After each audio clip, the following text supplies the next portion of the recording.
le transformateur a ses compétences, l'extracteur a ses compétences, l'industriel a ses compétences. Donc il ne faut pas que ces compétences travaillent en parallèle, il faut qu'elles se croisent ces compétences et qu'on avance sur beaucoup plus dans cette relation entre nous. Enfin, quand j'entends encore les propos qu'il y a pu y avoir ce matin, c'est une question permanente. Et finalement, j'ai pas le sentiment qu'on a vraiment aujourd'hui les réponses adaptées. Il se fait des choses, hein, c'est clair, ensemble. Mais est-ce qu'on évoque à un moment donné la chaîne de valeur, c'est-à-dire est-ce que tout le monde sur un produit trouve bien son compte et est en mesure d'apporter sa compétence de manière efficace si on lui a donné les moyens de l'apporter. Voilà, ça c'est des questions qui sont pas tant que ça élucidées encore aujourd'hui. Il faut qu'on les aborde à un moment donné. Donc ça me semble vraiment important en termes de réflexion. Pour revenir sur la question. On y va. Pour revenir sur la question, pour nous producteurs, en fait, on est un peu dans des phases un peu transitoires. La production s'est beaucoup spécialisée ces dernières années. On a des exploitations avec des tailles critiques assez importantes maintenant.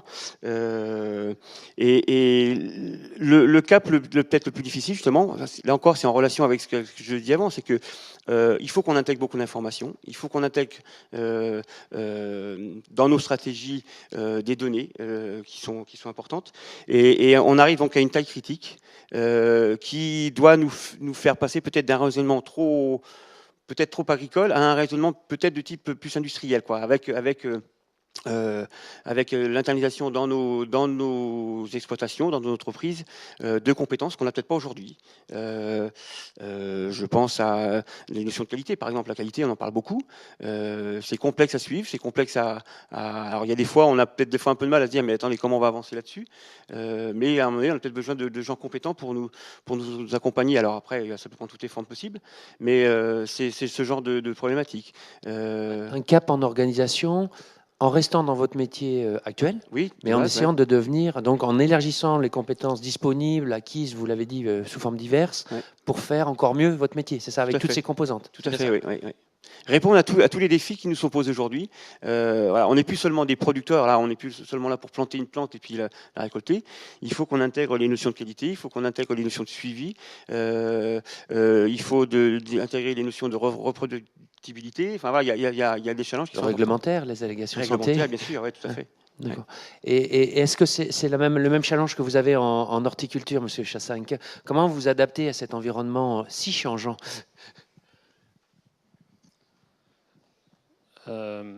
Alors c'est difficile de répondre parce que on a une pluralité d'entreprises dans le monde horticole qui est importante et les réponses sont pas les mêmes suivant les tailles d'entreprise ni les secteurs d'activité qu'on peut avoir. Ce qui est important, c'est encore une fois, comme vient de le dire Laurent, d'intégrer dans nos entreprises, alors soit d'intégrer, soit d'aller chercher de la compétence. Hein, on en a parlé aussi tout à l'heure, d'aller chercher de la compétence ailleurs, d'où l'intérêt de structures comme l'Astrédor et comme les stations d'expérimentation qui vont nous permettre de faire le tri justement dans l'information et de faire en sorte de nous permettre d'avancer un petit peu plus sur les bons rails plutôt que de se perdre dans une jungle d'informations qui n'est pas évidente, non seulement à traiter au niveau des compétences, mais au niveau du temps, puisque la production à ce site particulier, c'est qu'elle avance avec le climat et que on a peu de temps, on a peu d'inertie sur un certain nombre de choses. Voilà, il faut faire la récolte parce que l'hiver arrive, en gros. Après, par rapport à ce que vient de dire Laurent, c'est vrai qu'on est peut-être là, c'est là où on touche du doigt un peu la différence entre ces deux filières, c'est que la filière horticole reste sur une notion d'hédonisme importante.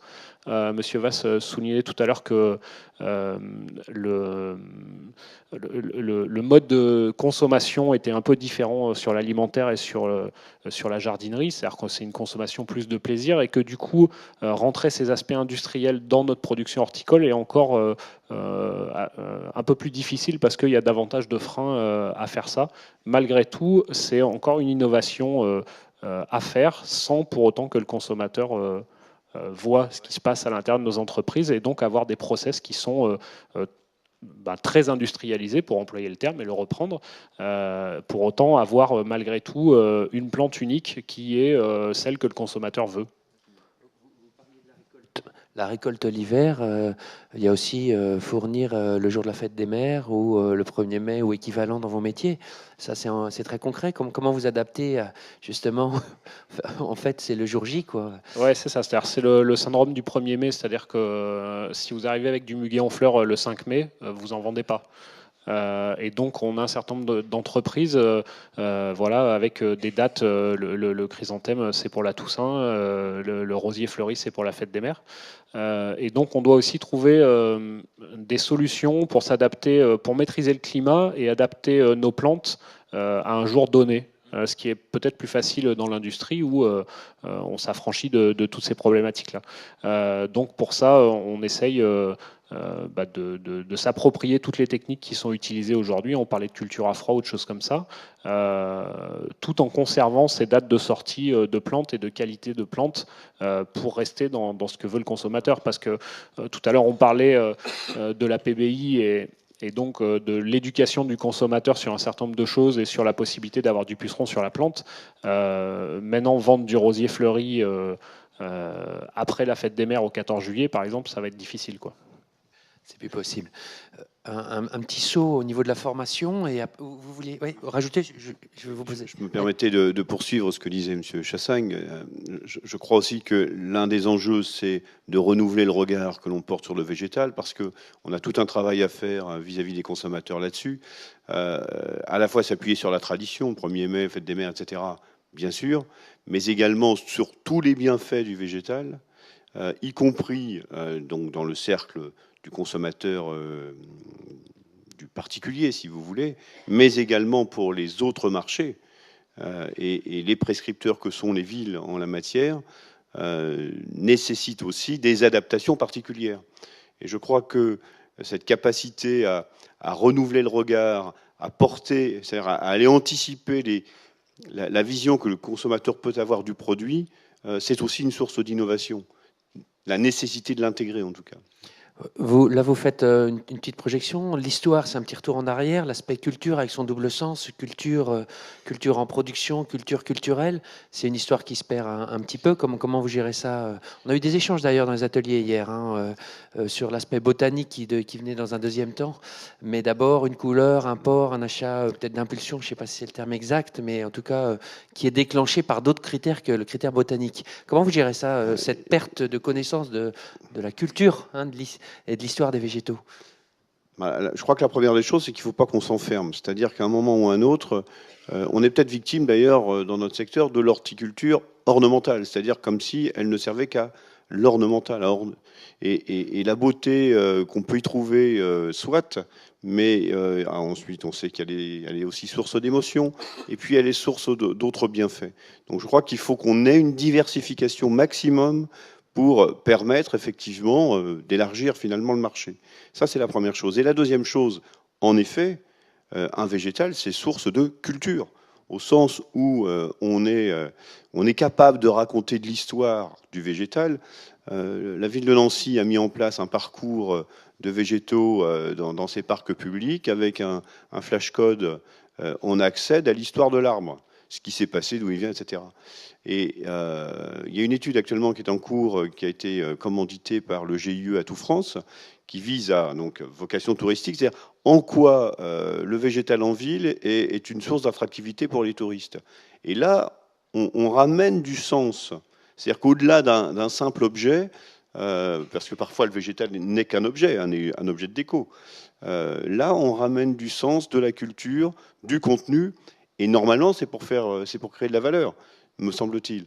Mais ça ne nous empêche pas à côté de faire un végétal déco, qui sera davantage acheté pour son contenant que pour le contenu qu'il est. Donc je pense que cette diversification, elle doit aussi être prise en compte dans la question de l'innovation, parce que l'innovation végétale, c'est extrêmement important. Tout ce qui a été dit, c'est essentiel. Mais si on veut élargir le marché, il y a d'autres secteurs à imaginer pour que les sources d'innovation nous permettent de porter ce type de message. Merci. Monsieur Angelucci, avant une dernière question à Monsieur Vermeer. Oui. Le challenge que vous avez aussi, vous, en termes d'adaptation, c'est que vous êtes partout. Enfin, vous avez des clients consommateurs, enfin industriels, enfin, deuxième transformation et consommateurs partout dans le monde. Comment vous gérez le fait d'avoir des productions à un endroit, des usines, des consommateurs? Comment vous gérez ça géographiquement? Alors, géographiquement, on développe le glocal. C'est le principe de le glocal, c'est-à-dire il faut être global pour pouvoir exister dans le monde où on est. C'est-à-dire qu'il faut des usines partout, capables de distribuer partout, et il faut une proximité. Donc ça, c'est une proximité industrielle pour un point de vue distribution, livraison des produits à l'industrie. Et il faut également ce que ce qu'on appelle notre frontline, donc nos gens qui sont en face des clients, il faut qu'ils soient partout. C'est pour ça qu'on a mis 22 bureaux commerciaux qui vont aller visiter l'ensemble des industries sur les 5 continents. Et de là, en fait, donc c'est la proximité. Hein. C'est toujours ça qui fonctionne. Et bien sûr, c'est de recruter des Russes en Russie, des Brésiliens au Brésil, etc. Parce que c'est une question de culture. Et d'ailleurs, ce sont ces gens-là, et je vais venir à comment on gère tout ça, c'est le côté... Dans le développement d'une entreprise à l'international, on passe du domestique à l'international où on découvre, où on fait en général de l'export. Puis après, on va se mettre à l'intérieur d'un pays, ce qu'on appelle le multidomestique. Et après, on arrive à un moment où on est transnational. C'est-à-dire qu'on va utiliser un socle commun de sa compréhension de l'ensemble des marchés. Qu'est-ce qui est identique pour vendre aux États-Unis, en France, en Russie, au Japon. Et qu'est-ce qui est, et là vous reprenez l'apprentissage de votre multidomestique, votre spécifique. Et c'est en fait, alors ça crée une complexité terrible au sein de l'entreprise, parce que on en revient à ça, mais quelque part, on arrive quand même, par ce transnational, à réduire la complexité et à rendre disponibles les produits qui sont à la fois adaptés et à la fois qui ont des valeurs qui sont universelles et qui permettent de nous différencier. J'aime bien cette histoire d'étape de développement que j'ai pu voir effectivement dans ma carrière également. Une dernière question, Monsieur Vermersch, concernant l'adaptation au niveau de la formation, c'est-à-dire nouveau savoir, enfin en tout cas, je ne sais pas si c'est nouveau savoir ou nouvelle façon d'apprendre, ou les deux peut-être, face à tous ces changements. Oui, là je vais prendre plus la casquette de l'UCO, d'une certaine manière. On a eu des exemples très intéressants, hein, qui montrent je dirais le bouleversement à la fois des savoirs et autour de ces savoirs, l'acte pédagogique qu'il faut y associer. Prendre quelques petits exemples que je viens d'entendre en fait, hein, intéressants. Tout à l'heure, donc Christian nous a évoqué la question un petit peu du bouleversement de cette question de production de données extrêmement importante, de big data, qui aujourd'hui font en sorte que c'est quasiment plus facile de peut-être, si j'ai bien compris ton exposé, de ne pas se faire d'hypothèses a priori, hein, puisque les hypothèses a priori génèrent des effets de fixation, hein, si j'ai bien capté. Aujourd'hui, effectivement, la question des big data que nous étudions à l'UCO dans le cadre de notre institut de mathématiques appliquées fait en sorte que on peut générer des hypothèses, générer des régularités. Des lois d'organisation, etc. Ce qui est là pour le coup une rupture énorme depuis 2 siècles, hein, au sens où effectivement on a essayé, on pose une hypothèse, on la teste, hein, et tant que cette hypothèse n'a pas été invalidée, on considère qu'elle est vraie. Donc ce qui fait qu'on découvre aujourd'hui que dans cette production de données, derrière c'est quoi? C'est la nature. C'est la nature. Et cette nature qui est notre objet d'étude et de recherche. La nature au sens très large du terme, espèce humaine comprise, pourrait-on dire. Et nous sommes là, on redécouvre en fait un peu comme à tâtons ce qui constitue toujours d'ailleurs, l'intuition universitaire, l'intuition de l'université, qui est laquelle? Qui est de dire que les connaissances que nous produisons, qui s'érigent en savoir, qui s'érigent en discipline, ces connaissances et ces savoirs sont liés entre elles. Il y a un très beau slide que nous a montré Christian tout à l'heure, qui, à mon avis, si j'ai toujours bien compris, hein, mais tu me corrigeras, qui comparait un processus de connaissance qui était lié, ça dessinait comme une sorte de main à gauche, vous vous rappelez, et puis à côté, il y avait l'archipel, le truc, on avait l'impression que c'était des bouts de crâne d'os, vous voyez, voilà. Typiquement, c'est ça, c'est-à-dire de l'idée qu'au fond, nous cherchons à observer la nature, nous cherchons à la contempler, Mais au fond, nous partons quand même d'une hypothèse, d'un présupposé, c'est que les savoirs que nous allons tirer de la nature par des biais extrêmement différents, par des angles extrêmement différents. Et l'exemple tout à l'heure de dire, mais au fond, finalement, par l'observation des plans de la connaissance, je peux remonter à l'histoire. L'histoire et la botanique sont liées. C'est évident. C'est totalement évident. Enfin, ça nous paraît évident aujourd'hui. Voyez. Donc, à partir de cette hypothèse que les savoirs sont liés entre eux, ils ont un trait commun. Aujourd'hui, c'est ça l'intuition universitaire. Et ce qui veut dire quoi ? Ce qui veut dire quoi ? C'est que si effectivement on accepte cette hypothèse, on a cherché à s'en affranchir, on n'y est pas arrivé. On n'y est pas arrivé. Mais si on accepte cette hypothèse, en fait, qui en fait a couru depuis depuis l'aube de l'humanité, à partir de l'homme a cherché à connaître cette nature, eh bien, ça invite évidemment à la pluridisciplinarité. Ça invite effectivement à maîtriser plusieurs langues. Quand je parle économiste, jusqu'à un certain moment, je peux ne pas me faire comprendre. Quand je parle agronome, à un moment, je passe dans les... etc. Voyez. Donc, l'enjeu aujourd'hui, dans la maîtrise des savoirs, l'enjeu pour l'étudiant, c'est qu'il puisse effectivement maîtriser, entre guillemets, plusieurs langues, plusieurs langages. Afin précisément, si l'on en revient toujours à l'éthique, c'est-à-dire, et là aussi c'est au cœur de l'intuition universitaire, l'université au sens large du terme de l'université, qui est chargée de produire et de transmettre des savoirs, c'est-à-dire chercher le vrai, mais en vue d'une finalité pour accomplir ce que nous pouvons entendre aujourd'hui comme bien. Et la nature, encore une fois, est cette réserve, voyez, immense. C'est un mathématicien qui a eu la médaille Fields il y a quelques années, dont j'ai oublié le nom, mais ça va me rappeler, je crois que c'est Alain Cohn, qui disait que ce que nous avons pensé jusqu'à aujourd'hui, c'est-à-dire la capitalisation des connaissances, c'est peanuts par rapport à ce qui est pensable aujourd'hui. Or, c'est la nature elle-même qui est une réserve immense d'intelligibilité et donc de gratuité. Donc, source in fine de notre éthique. Depuis Aristote et même avant, nous savons que, au fond, le modèle ultime de la technique, c'est la nature. Nous ne faisons, au fond, qu'imiter la nature, tout d'abord dans son extérieur et progressivement dans son intériorité même. On cherche à domestiquer des formes d'énergie inépuisables, c'est en cherchant à ce qui se passe dans l'intime de la nature. Et tout l'enjeu aujourd'hui, c'est de faire en sorte que cette nature puisse nous délivrer également, et ça c'est un chemin plus chaotique, plus périlleux, nous délivre également une éthique, mais une éthique raisonnable, une éthique crédible. Je vous remercie. Je crois qu'on a fait un petit peu le tour de ce qu'on avait imaginé, échanger à la fois, vous l'avez vu, ce cheminement depuis ce consommateur multiple, complexe, contradictoire, ces schémas de distribution, ces circuits de distribution bousculés. On l'a vu, les technologies de l'information qui viennent interférer avec multiples usages, multiples conséquences. Et puis toute la sphère de la technique culturelle au sens très large, des itinéraires techniques, de la sélection variétale, le sens, les enjeux, également en allant jusqu'à l'éthique. L'heure est venue des questions. Si vous avez des questions aux différentes personnes, vous êtes les bienvenus.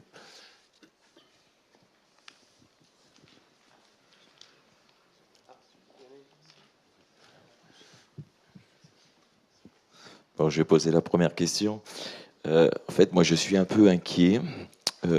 Hier, quand on s'est réunis pour faire un peu la synthèse des réflexions de la journée, de voir que finalement le consommateur n'est pas au centre de la problématique et de l'innovation.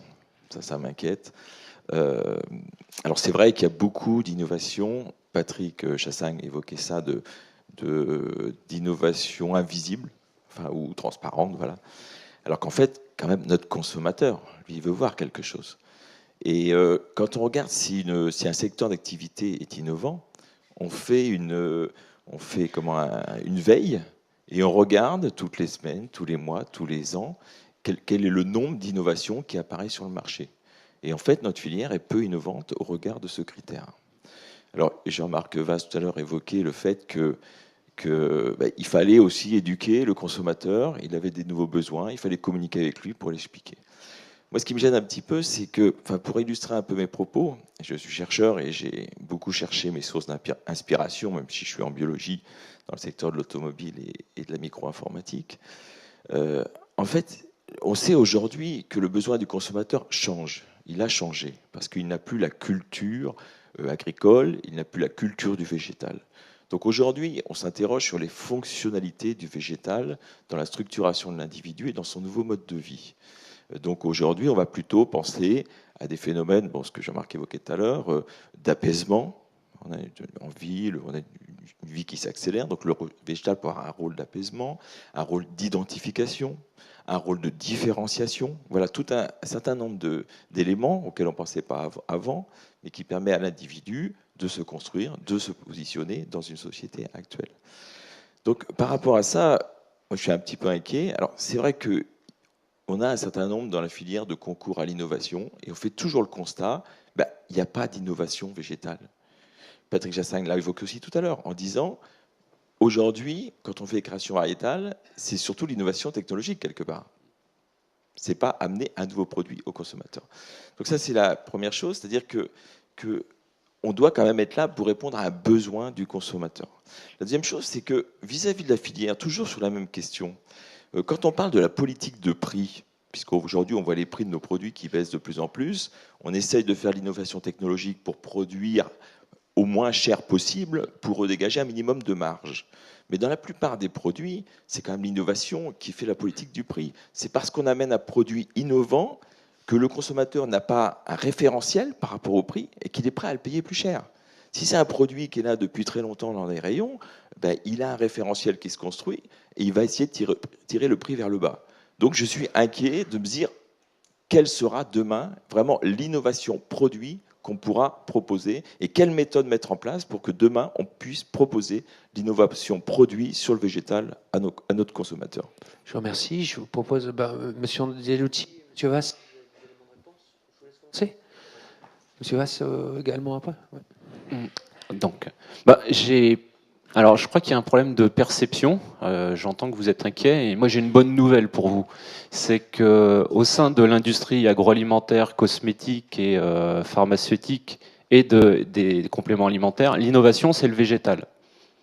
Et toutes ces sociétés qui s'appellent L'Oréal, Pierre Fabre, Unilever, Nestlé, sont constamment en contact avec nous et bien sûr nos confrères, nos collègues dans le métier, pour savoir qu'est-ce qu'ils vont emmener dans leur marque et quelle valeur ils vont pouvoir apporter à leurs consommateurs.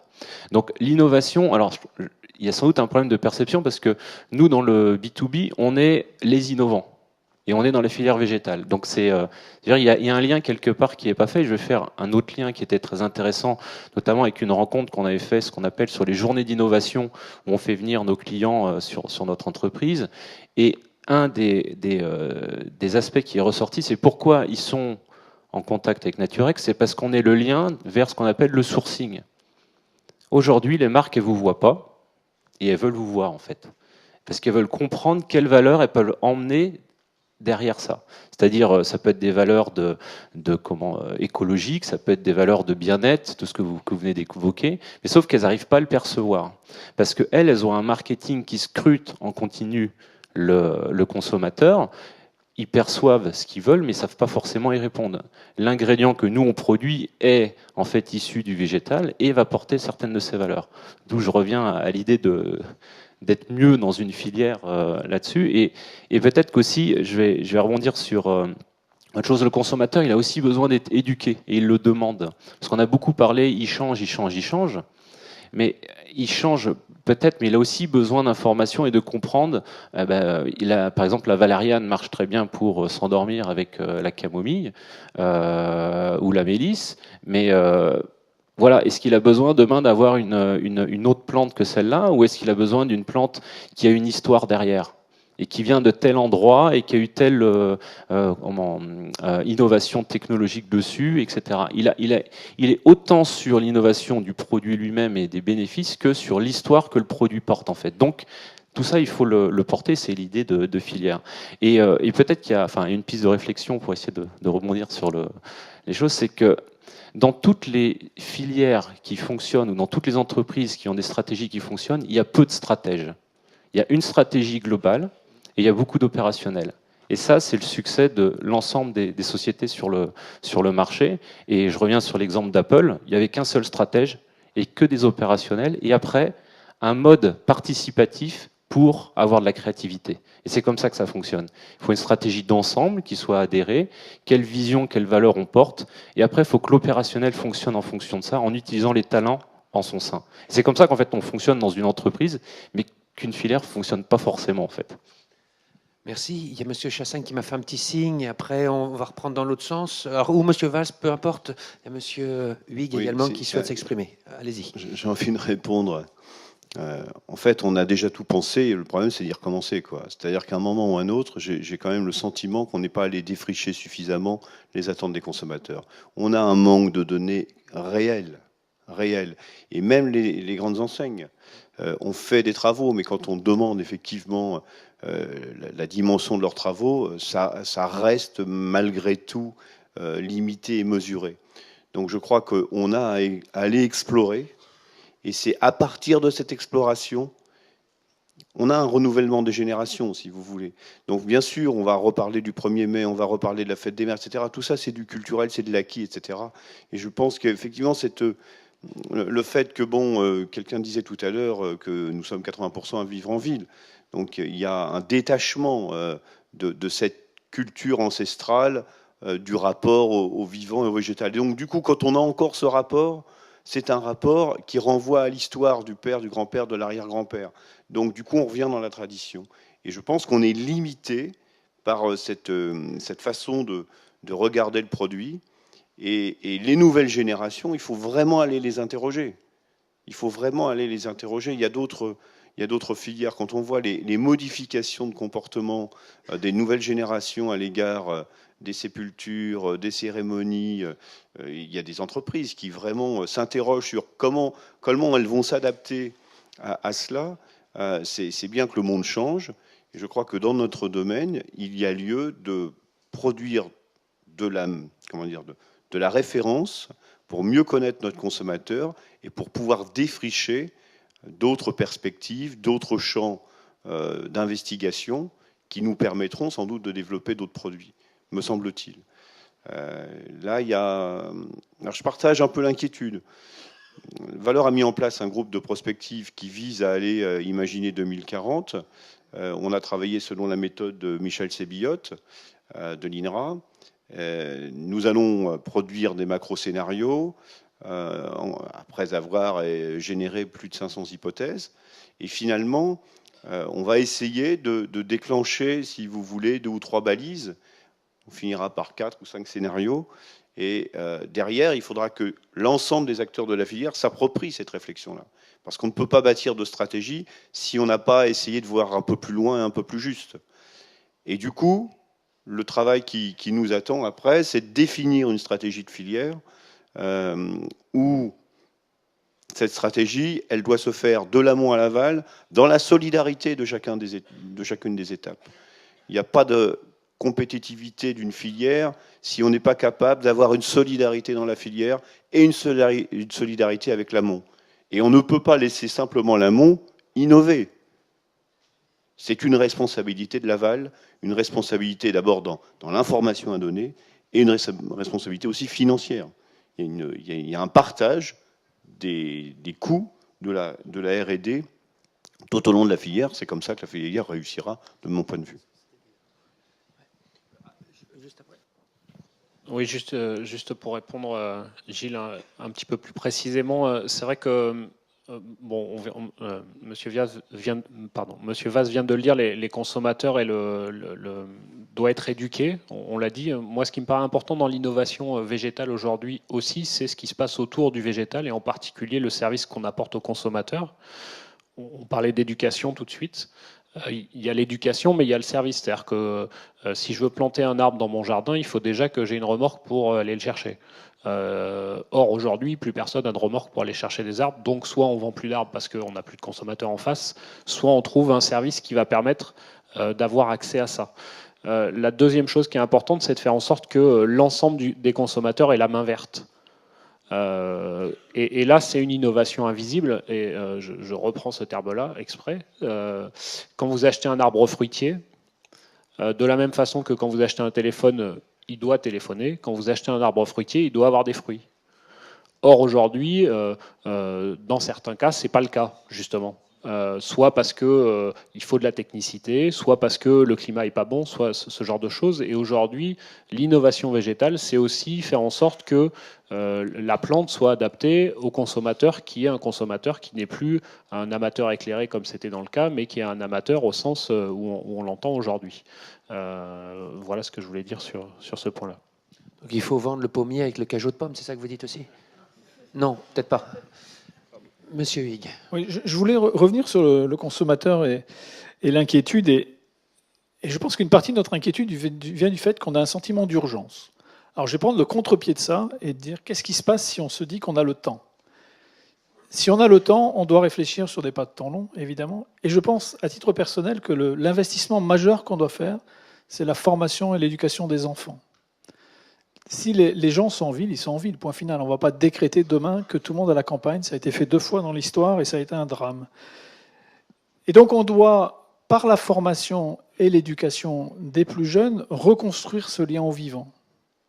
Et je crois fondamentalement à ça, en fait. Amusez-vous, vous avez tous des enfants, moi aussi, bon.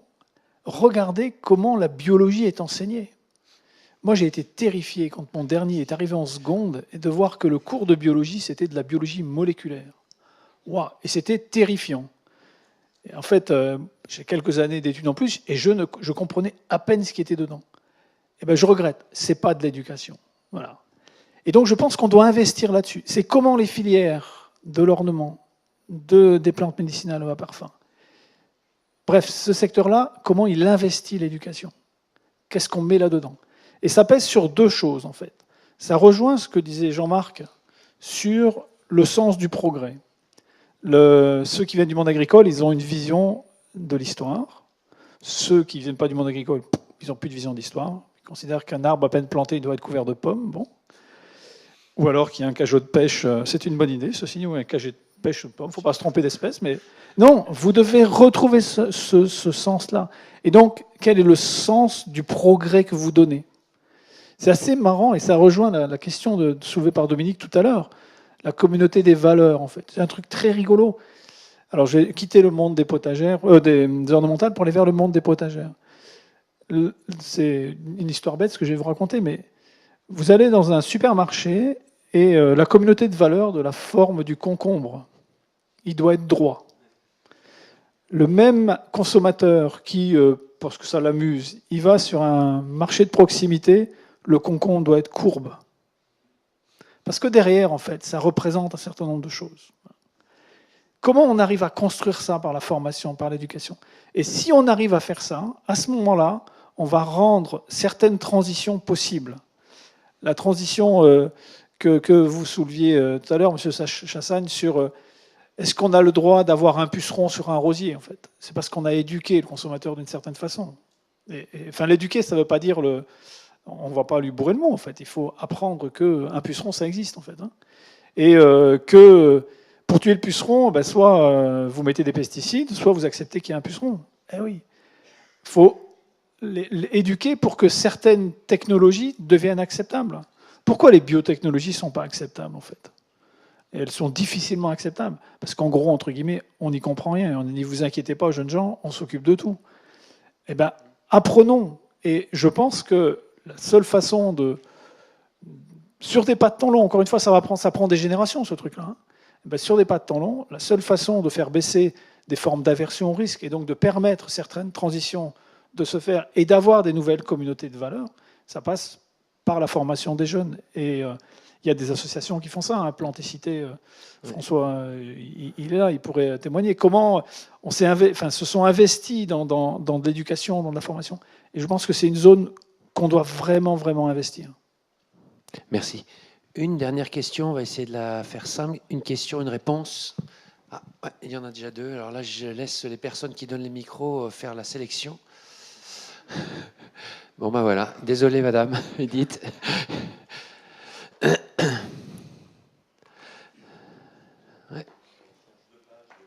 Alors, dans tout ça, je dirais où est l'humain, hein, parce que là, tout ce que j'entends, c'est vrai qu'on a un peu oublié l'homme dans tout ça. On est, je trouve, très axé sur... bon, je date un peu, donc je n'ai jamais été autant, comment dirais-je, nostalgique que de la période où, avec l'INRA, je connaissais vraiment tous les visages, tous les noms. Et aujourd'hui, je connais effectivement assez bien leurs numéros, leur mail, mais on a oublié l'humain, hein, parce que les vraies évolutions se font parce qu'il y a des hommes. Et dans la technostructure du millefeuille qu'on nous invente, il n'y a plus vraiment les passerelles. Chacun vit dans sa strate et dans ses élucubrations. Et je pense qu'il faut revenir à l'humain, qui est la base de tout. Et c'est souvent les hommes qui construisent l'innovation, et c'est pas les critères de recherche des gens qu'on commande qui sont pas forcément plus compétents que vous. Voilà. Je voulais replacer l'humain dans votre discours. Oui, monsieur Angeucci, pardon, vous lirez, vous aviez pris. Pour monsieur Vermersch, allez, monsieur Vermersch, dernier mot. Ce serait le dernier mot. Alors, ouais, il y a deux niveaux en fait dans votre question. Si je comprends bien, il y a l'humain dans la filière, dans le travail qui est fait. Vous parliez de l'INRA, et puis il y a l'humain qui consomme, c'est ça, enfin, ou l'humain qui est là en fait et qui oui, c'est à lui à qui oui. on adresse. C'est ces deux niveaux. Enfin, voilà, absolument. Je pense qu'on s'adresse à la fois au niveau de la recherche. Hein, c'est d'abord le contact avec les gens, ainsi que le public. Il faut sentir le public, donc il faut être à l'écoute. Pour être à l'écoute, il faut le voir, il faut le toucher. Non, tout à fait. Ouais. Voilà. C'est justement bon. Alors moi, vous avez compris, je suis dans l'échelle industrielle et voilà. Mais l'humain au sein de la société est primordial, parce que chez nous, dans tous les schémas parce qu'on fait de la recherche et du développement, on les met fortement en contact avec nos clients, etc. Il y a énormément de personnes qui travaillent et qui sont en contact. Et quand je parle, en fait, au tout début, je parlais de l'approche alors on parle de consommateur, mais on parle de l'humain qui a besoin de consommer, hein, parce qu'on parle des vertus à la fois bienfaisantes, nourricières, décoratives des plantes. Donc c'est sous cet angle-là qu'on l'approche, et c'est à cet homme-là que l'on parle. Et donc c'est d'emmener, en fait, tous ces gens-là. Et dans l'approche de client central, c'est ça. En numéro un, c'est comprendre et être proche du client. Mais c'est en fait un des plus grands modèles ce qu'on appelle de l'approche par le client et la proximité. C'est les Jeux Olympiques 2012 de Londres, qui a été une réussite complète là-dessus, puisqu'ils embarquaient à la fois le chauffeur de bus dans comprendre la stratégie, qu'est-ce qu'il allait faire pour créer justement en fait une adhésion à la valeur d'un événement, etc. Et puis, ce que je disais, c'est que il faut aussi avoir du culot. Et c'est des fois ce que j'essayais de dire tout à l'heure par rapport à avoir peu de stratèges, etc., c'est qu'il faut aussi avoir du culot, et quand on sent quelque chose, y aller. Et parce que on sait que ça apporte quelque chose qui est globalement, quand vous parlez de bien-être, il y a tout le non exprimé de l'homme sur le bien-être. Et si vous lui apportez quelque chose auquel il ne s'attendait pas sur du bien-être, il va le prendre. Et c'est notamment ce que nous permet, nous, les plantes, dans les ingrédients des compléments alimentaires, etc. Donc on pense plutôt beaucoup à lui. Juste une chose, monsieur Vermersch, si vous pouvez faire très synthétique, et monsieur Chassaing qui m'a tendu le doigt également, si on veut être respectueux du temps, parce qu'on a une contrainte d'avoir fini à midi après les conclusions, donc je voudrais laisser le temps aux deux instituts de s'exprimer juste après. 30 secondes, sur la question de l'humain. Je pense que l'humain quand même a été présent dans nos échanges. Peut-être derrière votre question, c'est que on voit bien qu'il y a comme une sorte, parfois, on a l'impression qu'il y a une sorte d'emprise un peu totalitaire, en fait, hein, de la technique, voire du marché, en fait, sur l'humain.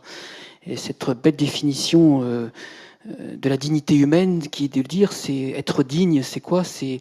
La dignité humaine, c'est soustraire l'homme à une emprise marchande qui est totalitaire. Alors on voit bien que le marché peut délivrer une éthique, mais il n'est pas à lui seul l'éthique. Donc là, il y a une vraie question. Et d'autre part, je crois moi ça m'a beaucoup surpris, mais positivement, qu'on a plusieurs fois sorti le mot, dans nos échanges, le mot d'éducation. Le mot d'éducation. L'éducation, c'est la tâche éthique par excellence. Et ça suppose un pas de temps. Hein. On forme un homme, ça prend du temps. Ça prend du temps. Et se donner le temps de former des hommes, c'est la tâche de l'université également, qui précisément s'érige en communauté. Hein, l'université est une communauté apprenante. Et qu'est-ce qu'on apprend dans l'université? On apprend des savoirs, certainement, mais on essaie aussi d'apprendre à être un homme et une femme debout. Et ça, c'est un véritable challenge. Et un homme et une femme debout, libres. Libres pour se donner. Un vrai challenge. Merci, monsieur Vert. Monsieur Chassagne, dernier mot. Oui, simplement, pour reprendre ma casquette de l'Astrédor en charge de la communication et de la diffusion, et simplement saluer ces journées qui justement permettent les échanges entre humains, physiques, autour de choses qui sont communes à deux filières et qui font rencontrer des gens qui sont justement de milieux très différents. Parce que je pense qu'entre moi et monsieur, il y a une espèce de gouffre qui pourrait paraître infranchissable et qui est franchi grâce à ces journées-là. Et du coup, je pense que c'est important de le souligner aujourd'hui. Merci beaucoup. Nous arrivons à la fin de cette table ronde.